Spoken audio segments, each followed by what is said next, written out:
नमस्कार welcome to simple cooking.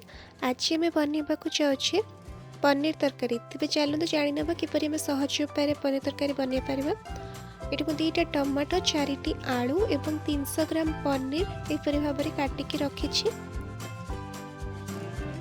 1 teaspoon जीरा powder, Lanka गुंड, गरम मसला और धनिया पाउडर और गोटे तेजपत्र 10 टी 12टी काजू नहीं। एबे गोटे पैन रे 1 टीस्पून तेल पकई पनीर को अल्प लाल पर्यंत भाजी नहीं। देखो अल्प भाजी पनीर को भाजी सारा पर आपण अल्प टिके पानी में बुड़े रखिपारे ताले पनीर नरम हो जाए।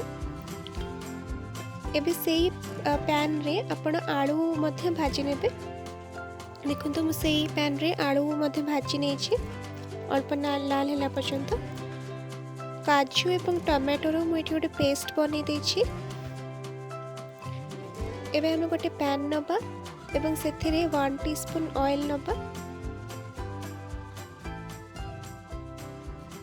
एबे तेजपत्र पकेबा।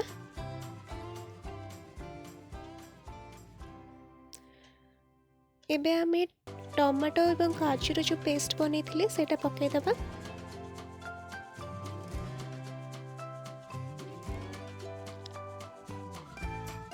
एबे हमें धनिया पाउडर, लंका गुंड, गरम मसला, जीरा पाउडर पके देले।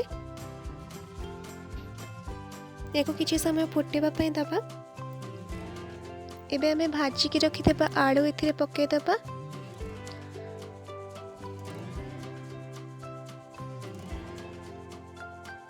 स्वाद अनुसार लूण पकाइबा।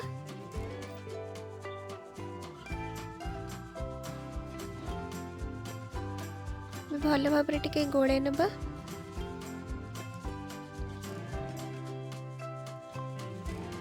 आलू सिझी जावाई आम 1 मिनिट को कवर कर नबा। देखो तो आलू सिझी जाइए और ग्रेवी भल भाव में फुटी जाइए। एबे आम भाजिकी रखि पनीर एथिरे पके दबा एवं या टिके पनीर को ग्रेवी सहित मिसई दबा भल भाव में।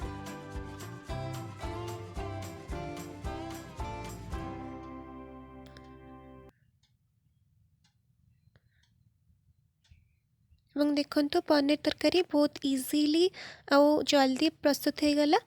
घरे या निश्चय बनैकी खाइबे। वीडियोटी भल लगिले प्लीज लाइक शेयर और सब्सक्राइब करेंगे। Thank you for watching.